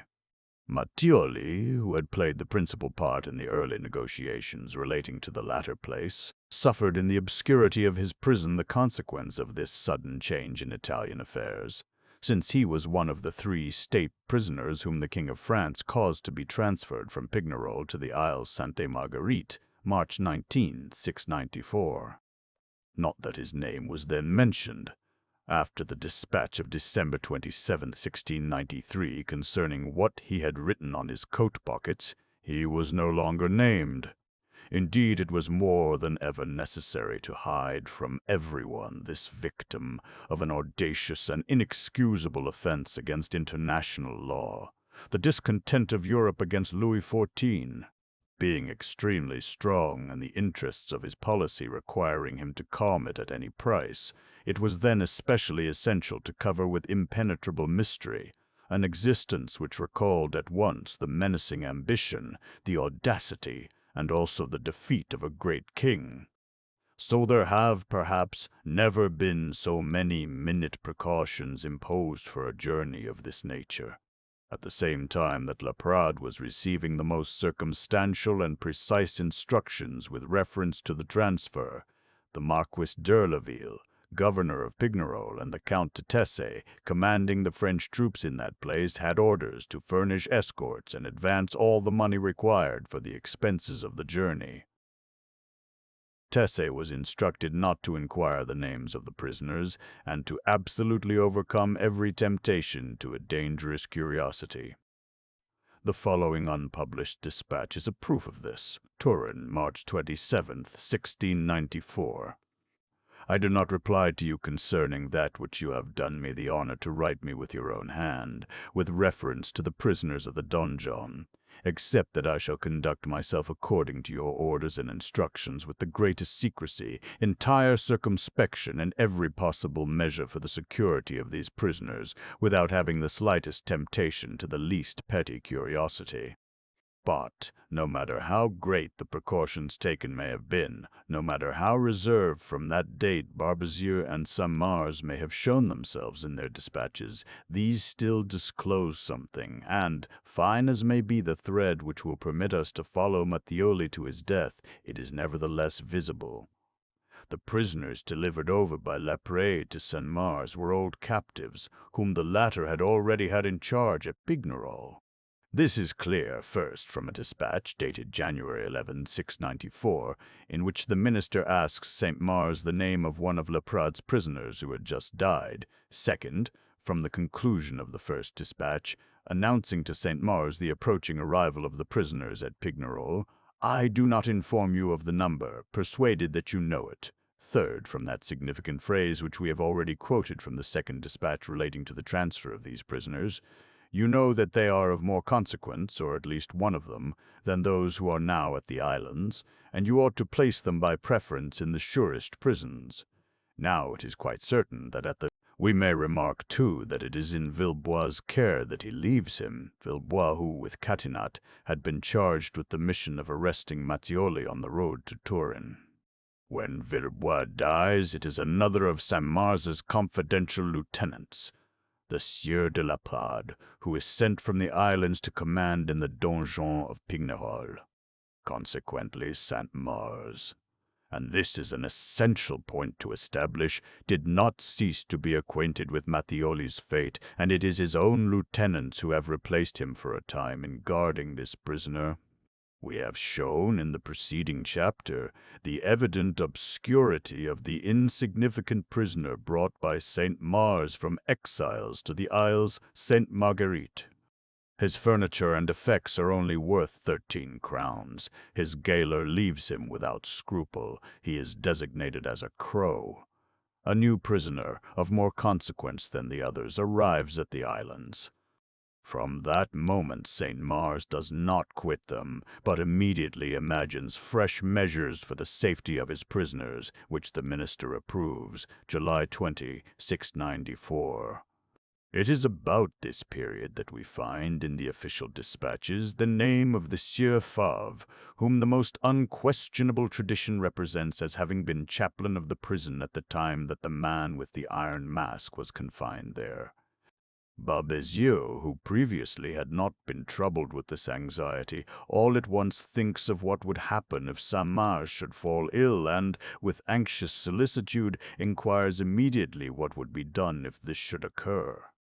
On January 15, 1696, we find a new dispatch from Barbezieux, expressing, in the king's name and his own, the satisfaction experienced on learning the precautions adopted.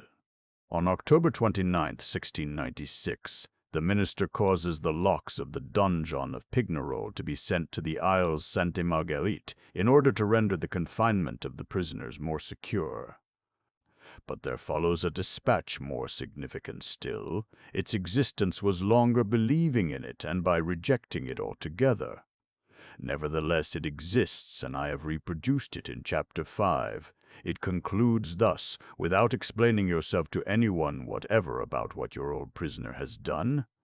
These words, your old prisoner, have grammatically but one meaning, that is to say, the prisoner whom you formerly had in your care, and who has been again confided to you. Besides, I may remark that if there should be any doubt about the meaning, this phrase cannot possibly apply to the prisoner brought by Saint-Mars from exiles, since he arrived at the island in April 1687. For how can we imagine that the inhabitants of Sainte Marguerite would have waited 10 years before concerning themselves with the causes of his confinement?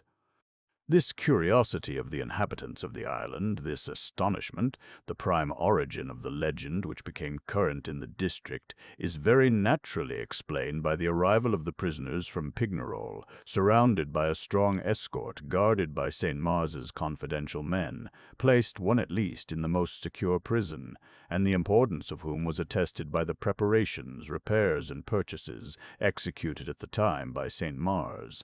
There is nothing striking in the treatment of the prisoner brought from exiles, nothing which could excite surprise, and, anyhow, there is the positive certainty that this surprise would have been produced in any case during the early years of his residence at the Isle Sainte-Marguerite.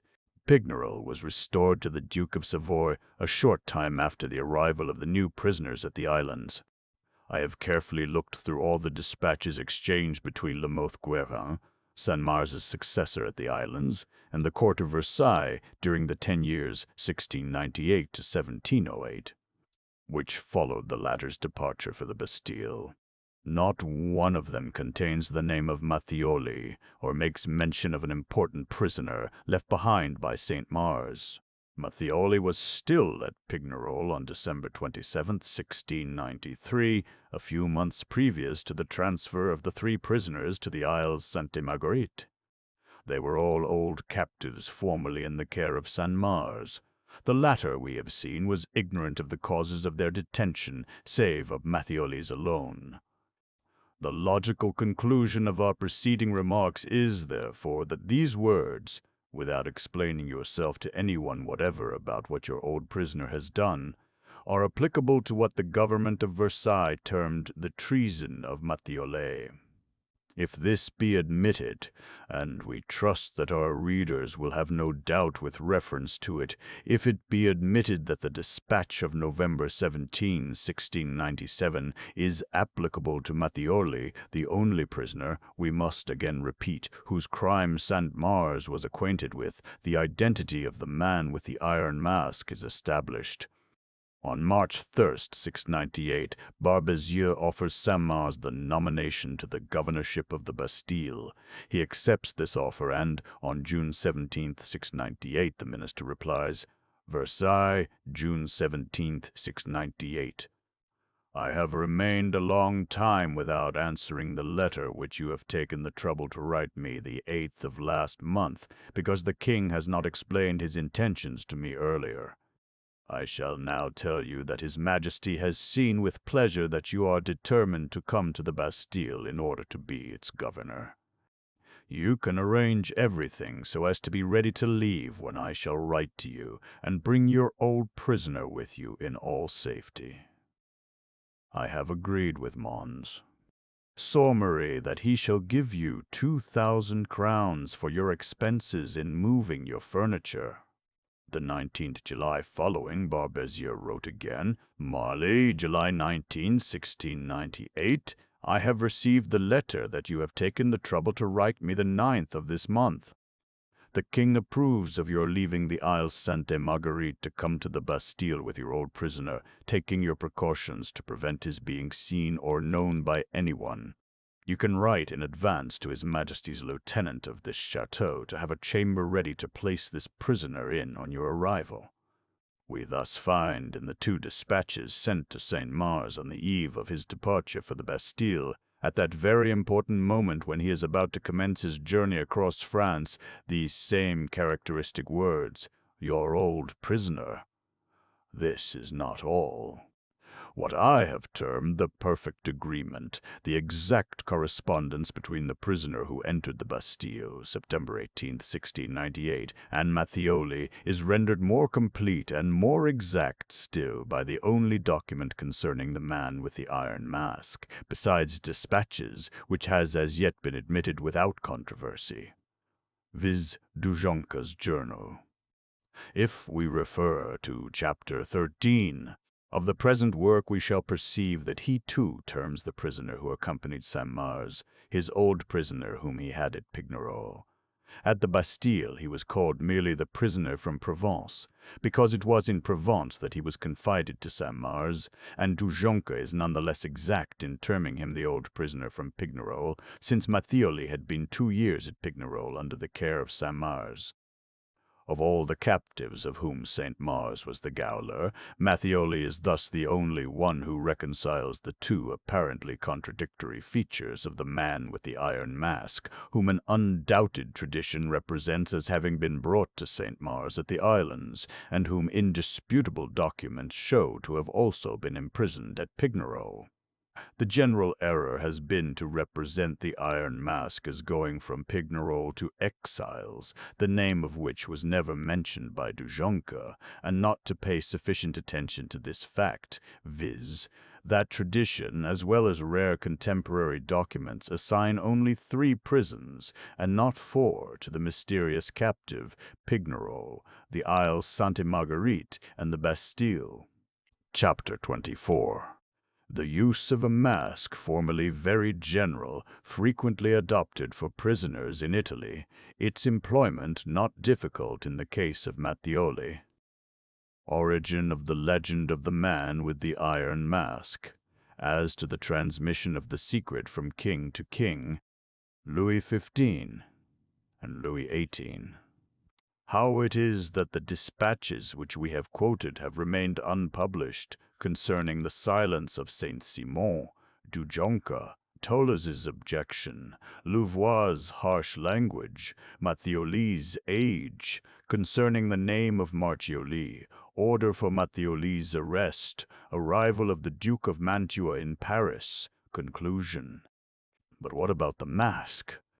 Someone will say, the mask, which is the characteristic feature of the mysterious prisoner, a feature more striking than all the others, because that whilst the latter are only known to those people who read, the former is recalled by the very name of the famous captive, which one cannot pronounce without picturing him to oneself with a mask covering his face. Need we say that the custom of wearing a mask was formerly very general among the great? Need we quote the example of Marie de Médicis, whom the exact Herod represents as going to see the young Louis XIII, who kisses her beneath her mask? Or the Duchesse de Montpensier's ladies of honor, whom she authorized to cover their faces with masks of black velvet? Or again, the Maréchal de Clérambault, whom Saint-Simon describes as always wearing a mask of black velvet on the high road or in the galleries? Need we recall Madame de Maintenon concealing her face under a mask when she comes 7 different times to Versailles to seek the children just born of Madame de Montespan and Louis XIV, and to take them mysteriously to Paris in a fiacre? Or the wives of certain rich financiers who, in 1683, dared to wear a mask even in the churches, and thus provoked a severe ordinance from Laurani, the lieutenant of police? But if at this period we find very frequent examples of the use of a mask in the ordinary course of life, there is absolutely no authentic example of the wearing of a mask being enforced upon a prisoner, and such a measure is altogether peculiar to the famous captive. It has been concluded from this that the prisoner so exceptionally treated must have been of exceptional importance, and that there was some especial interest in concealing his countenance. But if this were the case, why was he conducted to the Bastille, where a moment of forgetfulness might cause him to be recognized by one of his fellow captives, and almost infallibly by one of the numerous officers of the fortress? Would it not have been as prudent as it was easy to have avoided this danger by leaving him at the Isle Sainte Marguerite? In order to explain the removal, it has been said that Louis XIV desired to have the prisoner nearer himself. This is altogether wrong. We have just given the dispatches which preceded Saint-Mars's departure for the Bastille. Do they contain an imperious order, unanswerable and founded on reasons of state? Far from it. The minister informs St. Mars that the governorship of the Bastille has just become vacant, and inquires if he is willing to accept it. Far from speaking to him of his old prisoner in this first dispatch, he touches only upon his private affairs, and the evident gain he would experience by accepting this very advantageous proposition. And it is only when St. Mars decides upon doing so that the minister charges him to bring his old prisoner with him. If this old prisoner had possessed in his features any resemblance revealing his origin, he would not have been taken to Paris, or anyhow some mention would have been made of him in the first dispatch in which the new duties are proposed to Saint-Mars. In the case of an Italian like Mattioli, the use of the mask has a very natural explanation. Indeed, it is only in Italy that we meet with the custom of covering the face of a prisoner with a mask. Individuals arrested in Venice by order of the state inquisitors were taken masked to their dungeons. Moreover, we have seen Mattioli concealing himself with a mask in his secret interviews with the Abbé d'Estrade, Louis XIV's ambassador. This mask, the minister of the Duke of Mantua and the companion of his pleasures used always to carry about with him. It would certainly have formed part of the clothes and effects seized near Turin in 1678, and which were sufficiently valuable for Louvois to authorize Saint-Mars to take them with him. In 1698, as at the time of his arrest, Mattioli was always under the ban of that order of absolute secrecy contained in a dispatch which we shall shortly give, and Saint-Mars, as we know, was as exact and as scrupulous in carrying out his instructions, whether they were 20 years old or quite recent. Moreover, in 1678 Mattioli had come to Paris, charged with an official mission. He remained there a month. Supposing, as is probable, that he ran no risk, after so long an absence, of being recognized by the French whom he had visited, there was no reason why the residence of the Duke of Mantua and the other Italian princes should not do so. Lastly, an unpublished letter of Saint-Mars and several dispatches of the Minister of Exterior Relations prove that there was then in the Bastille a Count Bozelli, an Italian, in whose detention the Marshal de Tallard appears to have been interested, and who, on account of his different missions, had traveled throughout the whole of Italy, and had been brought into connection with many of the illustrious families of Mantua and Bologna. He had doubtless known Mattioli's, and perhaps Mattioli himself. For all these reasons, therefore, it was necessary to preserve the absolute secrecy to which the latter had been condemned. Saint-Mars had the means at his disposal, a means exceptional and extraordinary, but still very familiar to Mattioli.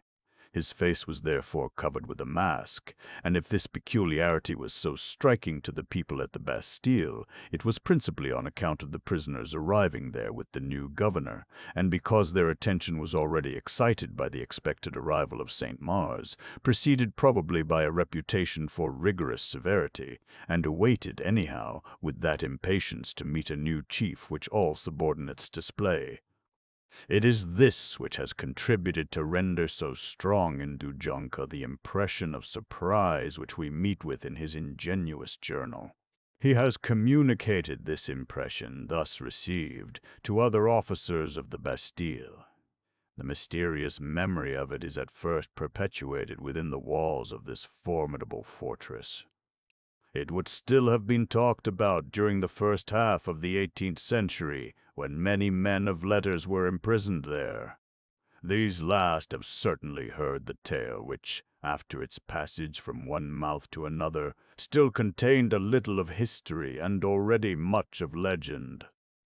They have preserved, profoundly engraven on their minds, this story, so much more striking because it was told them on the very scene of the events, and, once liberated, they have spread it abroad amongst the public, and soon throughout the whole world. Imagination, vividly excited, has had free play. Various explanations have been proposed, supported, and contested. Great writers have taken part in this controversy, and have lent it the luster of their talents.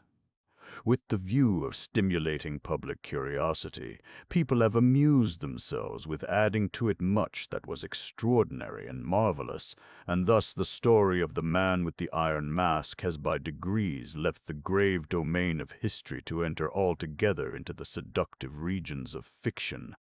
Next, Various episodes have been successively imagined and added as so many embellishments to the life of the romantic prisoner, such as Louvois' visit to the Isles Sainte Marguerite, the silver dish thrown out of the window and recovered by a fisherman, luckily for himself, uneducated, and especially the transmission of the gloomy secret from king to king and to no other. Louvois, as we have already said, never went to the Isles Sainte Marguerite, and it was a Protestant clergyman who threw out of the window a tin dish covered with a few lines of writing.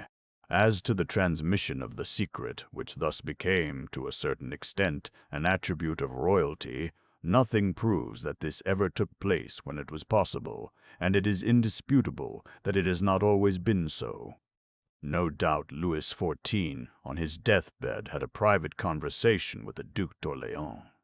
That after having conversed with him concerning grave affairs of state, he should have spoken to him of the only two abductions of foreigners committed during his reign, those of Avadic and Matthioli, that at this supreme hour this king, who did not at all regret the persecutions inflicted upon his own subjects, because, even at his last moment, he was artfully made to consider them necessary for religion, that this king, I say, should have understood, at such a time, that to carry off an Armenian patriarch, and to cause a foreign minister to disappear, were two extreme acts, and manifest violations of international law, and that, acting afterwards, the question of the man with the iron mask having been suddenly mooted, it is probable the Duc d'Orléans or Cardinal Fleury may have informed Louis XV about it.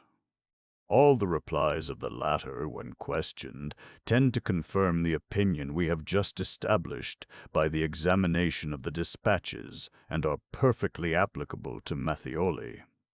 That Louis XV may have transmitted the secret to his grandson is also possible, although there is nothing to establish the fact of his having done so. But how was Louis XVIII in a position to have been acquainted with it, as he is said to have been? When, as Count de Provence, he quitted Paris, Louis XVI did not foresee the catastrophe which was so near. Will it be said that in the depths of his prison the unhappy king may have remembered the necessary transmission, and have therefore occupied himself with informing his brother? But then also Louis XVII was still living. If, therefore, Louis XVIII has, by means of skillfully obscured answers, given out that he, too, was in the secret, it was only that he might not seem to be deprived of a privilege which some persons still regarded as a prerogative of the crown. Such are the embellishments with which time has adorned the story of the masked prisoner, and which, by transfiguring him, have rendered him unrecognizable. But, as has often been said to us, how is it that, reduced to his proper proportions, he has not been previously recognized in a definitive manner? How is it, too, since he has been the object of such long researches, that people have passed over so many dispatches concerning him without even reading them? To this we shall content ourselves with replying that these dispatches are in existence, that their authenticity cannot be contested, and that anyone may take cognizance of them in the archives of the Ministry of War or of Foreign Affairs. If they have remained unpublished to the present time, it is doubtless because they have escaped notice, containing as they do mere indications, and no proof revealing in a direct manner the identity of the man with the iron mask. It is by bringing them together and comparing them that light is thrown upon them. Isolated, they remain obscure, having no clearness of their own. They have not attracted attention, and have remained buried in the heaps of documents among which they are still to be found. What objection yet remains to combat the result of this minute inquiry, carefully conducted among innumerable materials? Is it the silence of Saint-Simon in reference to this affair? But this very silence tends to prove that the masked prisoner was the victim of an intrigue concocted abroad.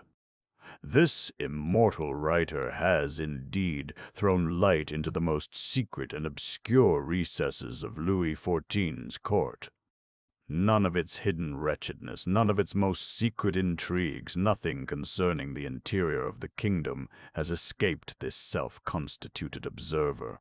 But, on the other hand, he was only acquainted with the foreign affairs of the end of the reign, when his friend, the Marquis de Torcy, had assumed the direction of them. He was as completely ignorant about all the others as he was well informed concerning what passed within the kingdom. His silence, therefore, which would be very strange if the man with the iron mask had belonged to a French family, is easily explained by the fact that this prisoner was arrested outside France, and in 1678.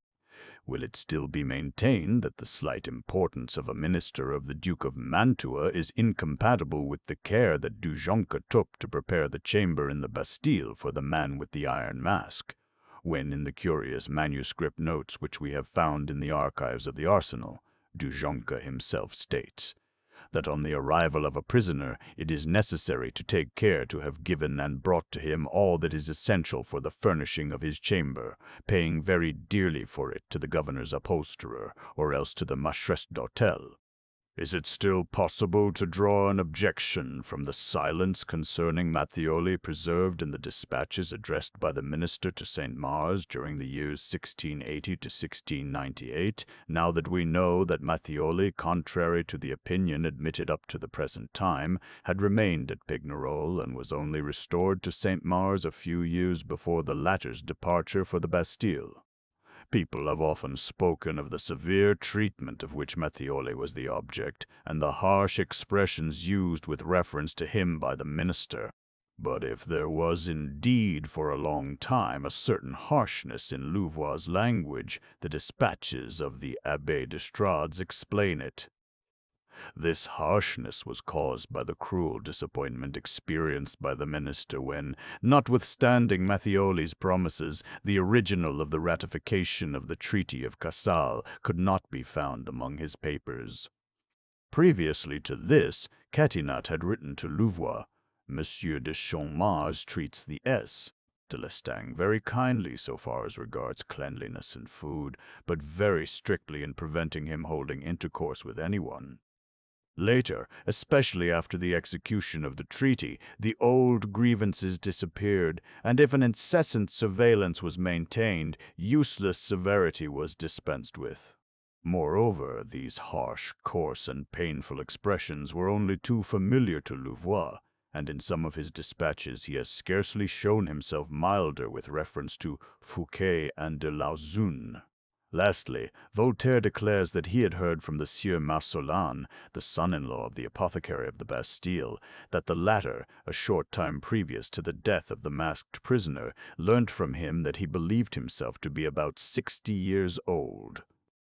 Now Matthioli, born in 1640, was, in reality, 63 years of age when he died. He died, and the registers of the Church of St. Paul bear the name of Marcelli. The dissertations on this name have been as numerous as ingenious. Some persons, Father Griffith for instance, have discovered in it the letters forming the words Hic Amiral, Vermandois, and Beaufort were admirals of France, as if the employment of an anagram was probable under such circumstances. Others have beheld in it the word Mar, which in the Armenian tongue signifies saint, and in the East would be applied to the patriarchs, and the word Kialai, the Armenian diminutive of Michael, which was Avadic's Christian name. Is it not more simple and natural to regard this word as standing for Matthioli's name itself, which in several dispatches Louvois writes Marthioli? No one can be ignorant of the negligence with which proper names were then spelt. Here there is only one letter changed. How many examples do we not come across of much more important modifications? No one could have any suspicion of the date of Count Matthioli's death. People were ignorant that Du Jonca kept a journal, and it was only afterwards that, guided by its statements, they thought of searching among the registers of the Church of St. Paul for the date of November 20th, 1703, which he had assigned for the burial of the masked prisoner.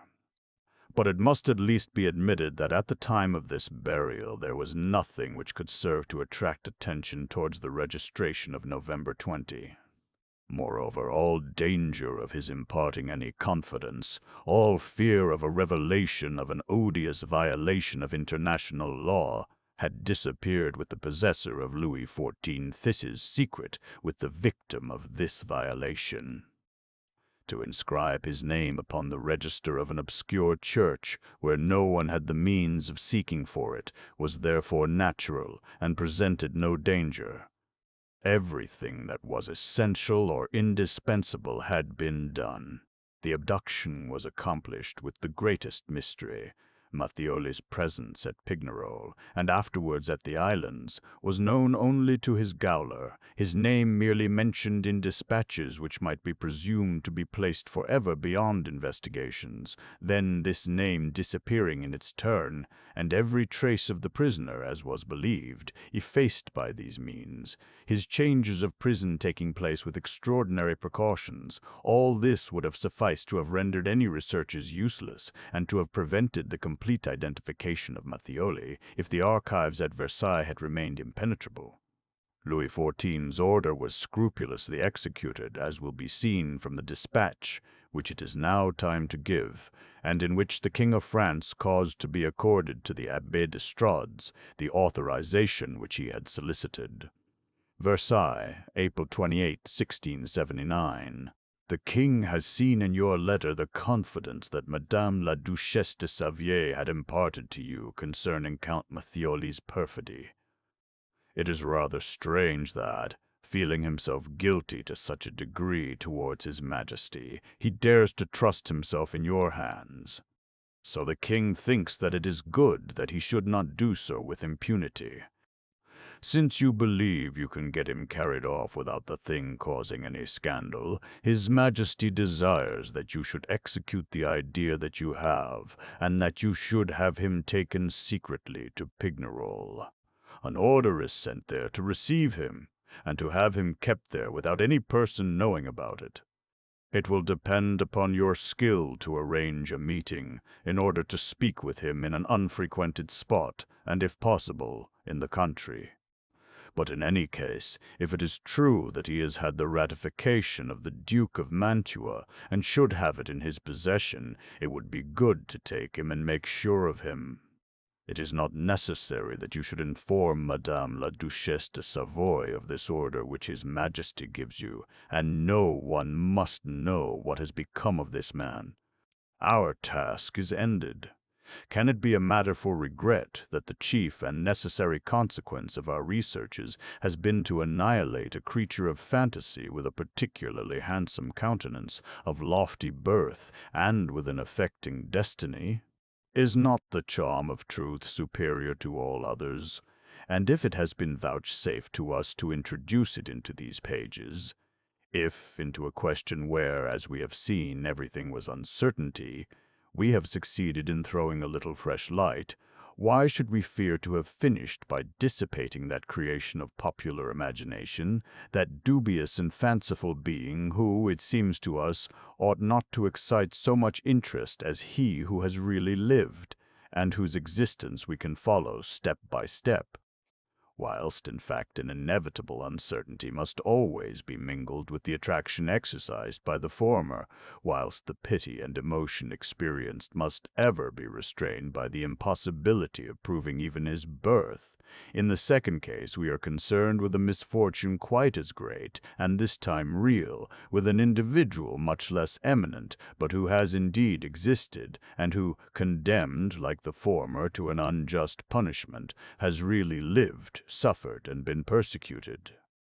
Wherefore, too, should one measure one's pity by the importance of those who deserve it? Are not all the victims of arbitrary power equally worthy of interest? And does not the persistence of misfortune raise the persecuted to the level of those who are great by birth and by splendor of position? Fouquet, in the depths of his prison, separated from everyone that he loves, but finding in his Christian sentiments sufficient strength to overcome his sorrow, seems to us a great deal more touching in his resignation than interesting from the recollection of the splendid part he had played in the court of Louis XIV. Matthioli also was torn from his family and held a high position, but in a much less important court he too suffered the loneliness of captivity, and for him this loneliness was lasting. His wife took refuge in a convent, and thus withdrew from a world from which Louis XIV had violently carried off her husband. His family was dispersed, powerless, and silent, feeling itself threatened, as it were, by the blow which had struck its chief. He dragged out his existence in various prisons, proceeding from Pignerol to the Isles Sainte-Marguerite, from these islands to the Bastille, sometimes resigned, at others disordered by grief, and in his fits of madness calling himself a near relation of Louis XIV, and for this reason demanding his liberty. On November 19, 1703, his misfortunes terminated with his life. By a strange coincidence, at the very moment of Matthioli's death, his master, Charles IV, Duke of Mantua, arrived in Paris.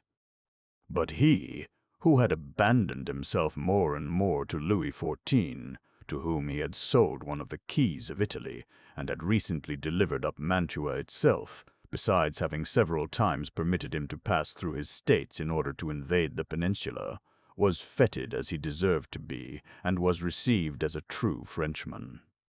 He descended at the Palace of the Luxembourg, magnificently fitted up for him with the furniture of the crown. 7 tables were constantly served at the king's expense for the duke and his suite, and brilliant fêtes were given him at Meudon and Versailles, where he received from Louis XIV a splendid sword covered with diamonds. It has been said that it would have been extremely imprudent to have inscribed Matthioli's real name upon the registers of St. Paul's at the date of the Duke's arrival in Paris, since the latter might thus have become acquainted with his death. We know what kind of interest Charles IV took in his ex-confidant, and we have seen that he only troubled himself with making sure of his positive disappearance. Instead, therefore, of the fact of this death being concealed from him, it is very possible that he was made acquainted with it, with the view of altogether dissipating his alarms. However this may be, history presents some singular meetings, and reality often surpasses in interest the most romantic fancies of the imagination. Of the 2 individuals who had played the principal part in the cession of Casale to Louis XIV, the prince who had agreed to it, contrary to his duty, in order to obtain a little money and satisfy his prodigality, was the object of gorgeous fetes, while at the same moment, in the same town and only a short distance off, his ex-minister, whom he had created senator and count, who was allied to the most illustrious families of his country, and who had once also been magnificently received by Louis XIV, at Versailles, but who had afterwards for an instant arrested the monarch's overwhelming ambition and delayed the servitude of Mantua, was dying far away from his friends, in a little chamber of the Bastille, after a captivity of 24 years, and the next day, at the fall of night, was obscurely borne to the neighboring church, followed only by 2 subordinate officials belonging to the fortress.